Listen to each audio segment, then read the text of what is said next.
Selamat datang di Mindset. Terima kasih sudah berkunjung pada channel ini. Tetap dukung channel ini dengan cara subscribe, like, share, berikan komentar yang konstruktif. Jika ada hal spesifik yang ingin didiskusikan lebih lanjut terkait persoalan hukum, dapat mengirim surat kepada kami melalui email yang sudah kami sertakan dalam deskripsi video ini. Saat ini secara singkat saya akan memberikan penjelasan soal konsekuensi dari suatu gugatan. Ketika kita diperhadapkan dengan persoalan-persoalan hukum yang ada di sekitar kita, apakah itu persoalan tanah, apakah itu persoalan perkawinan, apakah itu persoalan waris atau hal-hal lain, kita diberikan kebebasan bebas untuk menentukan bagaimana menyelesaikan perkara tersebut. Apakah menyelesaikan perkara tersebut dengan cara di luar pengadilan, meminta pihak-pihak tertentu untuk memediasi dan menyelesaikannya dengan cara damai, atau kemudian kita memilih opsi memilih pengadilan sebagai satu-satunya lembaga yang dapat menyelesaikan perkara-perkara kita. Tentunya harus diingat bahwa setiap kali proses pengajuan gugatan ke pengadilan, memilih pengadilan sebagai lembaga yang dapat menyelesaikan perkara kita punya konsekuensi yang suka atau tidak kita harus terima, sehingga harusnya pengadilan adalah salah satu lembaga yang dapat menyelesaikan perkara-perkara yang kita alami, bukan satu-satunya, karena punya konsekuensi pokok. Misalnya bisa saja kemudian kita akan kehilangan hak dengan mengajukan gugatan ke dalam pengadilan. Saya akan jelaskan. Nah, konsekuensi dari sebuah gugatan ada 3 bentuk. Gugatan itu dikabulkan. Pertama, gugatan itu dikabulkan. Gugatan itu dikabulkan maksudnya setiap dalil-dalil apapun yang kita tuangkan dalam gugatan dengan alat bukti yang cukup, saksi dan alat bukti tertulis, kita meyakinkan hakim bahwa apa yang kita dalilkan itu benar-benar milik kita. Misalnya kita dalilkan bahwa tanah itu adalah milik kita, diikuti dengan kesaksian saksi dan alat bukti tertulis berupa sertifikat bahwa itu benar-benar milik kita.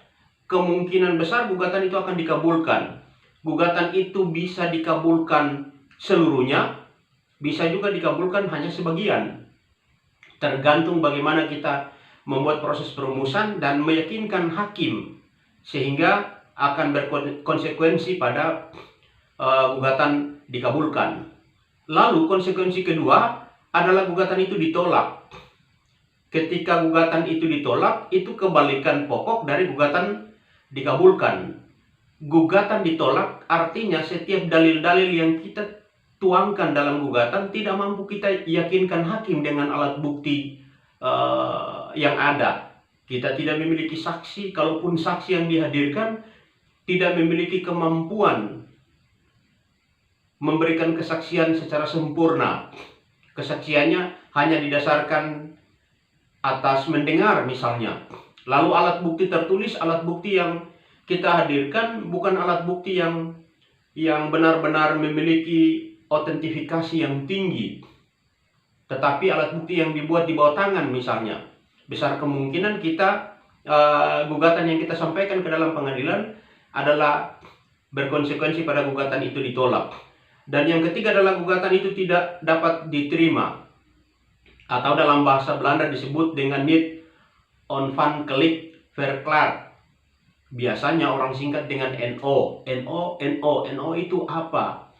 NO itu gugatan tersebut mengalami cacat formil. Gugatan itu tidak dapat diterima. Cacat formil di mana? Jadi ketika orang menyebut bahwa gugatannya NO, putusannya NO, itu berarti belum menyentuh pokok perkara, baru bicara soal formalitas suatu gugatan. Formalitas suatu gugatan, misalnya ada begitu banyak hal-hal yang berhubungan erat dengan formalitas suatu gugatan. Misalnya soal kompetensi absolut. Saya mendalilkan dalam gugatan benar bahwa saya menikah, lalu kemudian mengajukan gugatan ke dalam ke pengadilan negeri. Ternyata kemudian dieksepsi oleh lawan. Lawan menyatakan dalam eksepsinya bahwa pengadilan negeri tidak berwenang karena rangkaian proses pernikahan yang saya lakukan adalah pernikahan yang dilakukan berdasarkan ketentuan hukum Islam. Nah, itu berarti dalam putusan sela hakim akan kemudian menyatakan bahwa gugatan itu tidak dapat diterima. Sebab ketika rangkaian proses pernikahan dilakukan berdasarkan ketentuan hukum Islam, tunduk pada ketentuan hukum Islam, maka kompetensi absolutnya ada di pengadilan agama. Pengadilan agama yang berwenang memeriksa setiap perkara yang tunduk pada ketentuan hukum Islam. Dan begitu banyak hal lain yang bisa diurai. Yang terpenting adalah bisa membedakan mana gugatan dikabulkan, mana gugatan ditolak, dan mana gugatan tidak dapat diterima. Sehingga kita punya kesamaan persepsi di hal-hal tersebut. Lalu catatan yang paling terakhir adalah saya membuat pengulangan bahwa pengadilan merupakan salah satu lembaga, bukan satu-satunya.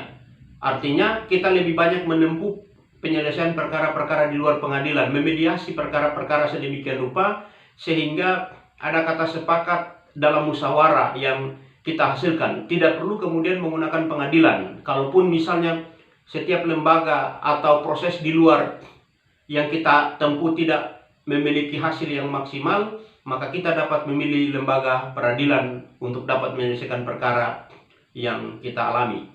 Mungkin itu beberapa hal yang bisa saya bagikan. Semoga memberikan sedikit kontribusi soal pengetahuan ilmu hukum. Tetap dukung channel ini dengan cara subscribe, like, share, berikan komentar yang konstruktif.